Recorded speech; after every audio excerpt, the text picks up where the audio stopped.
Bonjour chers téléspectateurs, aujourd'hui mercredi, troisième jour de la semaine, troisième jour également du mois de juin 2026. Bienvenue dans votre émission Solo Matinale. Bon réveil matinal à tous, il est 6h à passer de 53 minutes.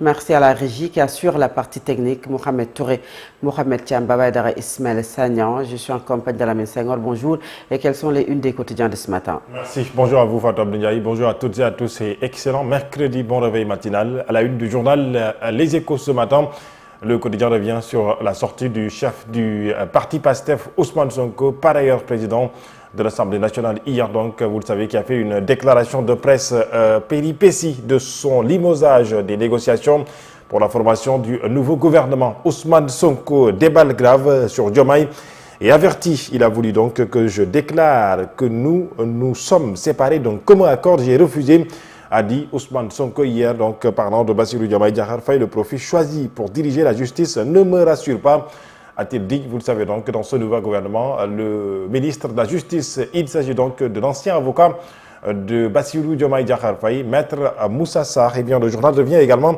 ce matin donc sur cette sortie d'Ousmane Sonko avec surtout des propos de Ousmane Sonko que le Premier ministre ne me pousse pas à dire ce que je sais. Nous sommes bien sûr qu'il veuille ou non dans une situation de cohabitation. Des propos d'Ousmane Sonko qui sont mis en exergue par le quotidien Les Échos, parlant également donc des affaires des bracelets électroniques. Une information ouverte des milliards et des gros pointes donc dans le viseur de marché en cause pour un montant de plus de 11 milliards. L'affaire pistée depuis octobre 2024 au cœur, le COMB, le Cyberdéfense Operation Center de frère Djibi Chimergueye et Gora Diop Gueye, des noms qui sont cités donc par le journal Les Échos ce matin. L'autre quotidien qui parlait également donc cette fois-ci encore une fois donc de cette sortie d'Ousmane Sonko, mais le quotidien Direct News parle de l'affaire des 37 milliards de lasers.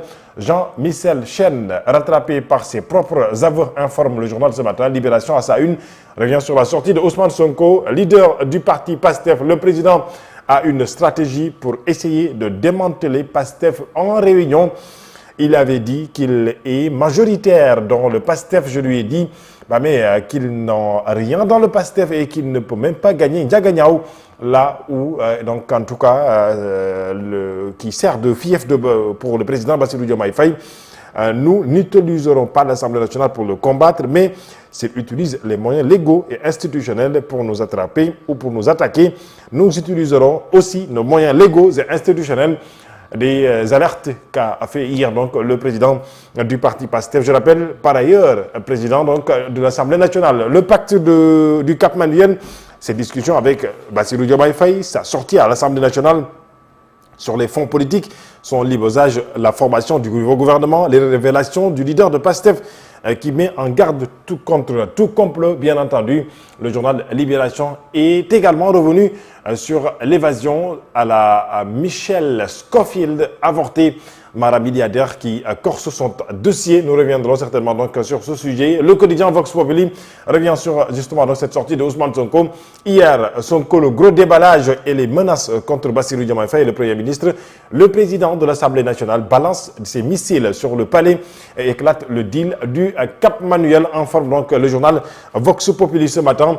Il a soutenu qu'on ne s'est rien dit à Cap Manuel. Je suis obligé de clarifier. Je jure devant Dieu ce qu'on s'est dit quand il est venu dans ma chambre avec un carnet. Premier et deuxième mandat, ce qui a été convenu dans le secret de la prison pour le terme du mandat en cours, puis redit devant donc un témoin au palais, devant bien entendu donc des témoins. Il m'a dit, si Dieu nous donne vie jusqu'en 2029, il sera mon directeur de campagne. Je savais qu'il ne croit pas en ce qu'il dit.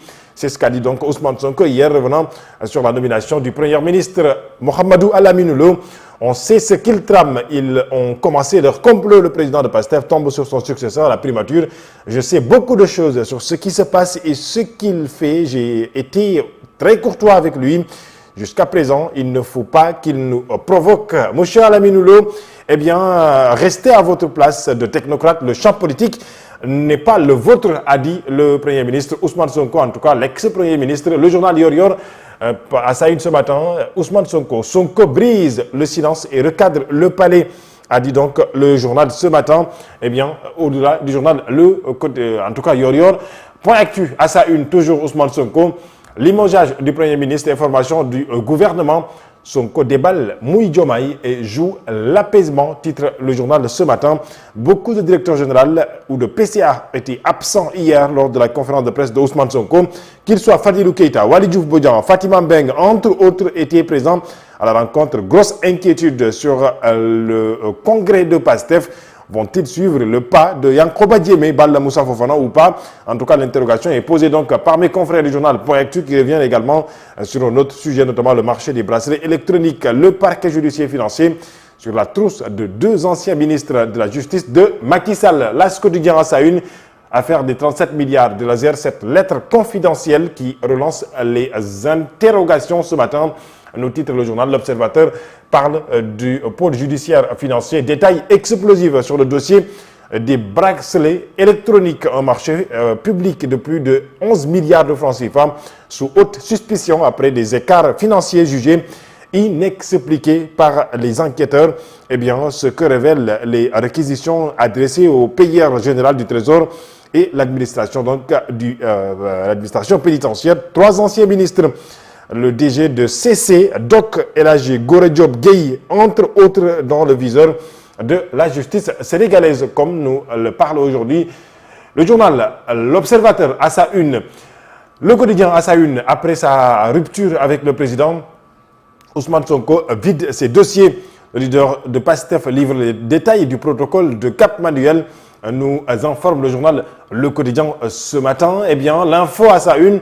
Divergence et rupture avec Bassirou Diomaye Faye, les confidences explosives d'Ousmane Sonko. Je le jure devant Dieu, il y a réellement eu un protocole de Cap Manuel, a dit hier donc le chef du gouvernement Ousmane Sonko, avant d'avertir le Premier ministre actuel Mahamadou Alamine Lo, qui met en garde bien entendu Alamine Lo, eh bien qu'il ne nous provoque pas, a-t-il dit Ousmane Sonko hier à la une du journal.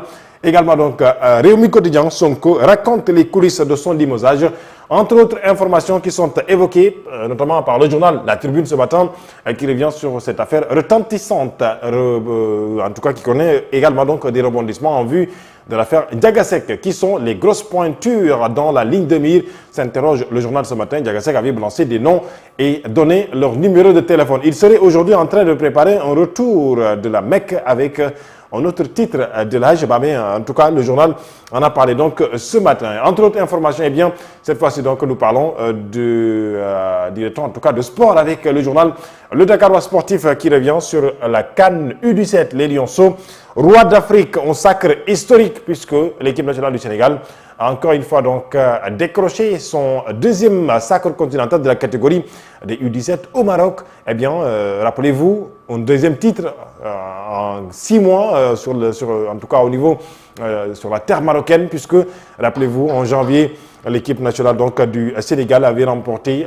son deuxième titre au Maroc. Le Sénégal, dans son royaume, vainqueur de la CAN U17 au Maroc devant la Tanzanie au tir au but, eh bien, le Sénégal, encore une fois, donc, sacré, dirait-on, pardon, au niveau donc du royaume chérifien. C'est tout, bien entendu, pour les quotidiens ce matin. En tout cas, on a aperçu, bien sûr, des quotidiens eh bien, avec lesquels nous avons fini avec surtout le sport, avec le sacre de l'équipe nationale du Sénégal, U17. Félicitations. Fatou Ndiaye, à vous l'antenne. Merci beaucoup, Lamine Senghor. Tout de suite, c'est la grande édition du matin.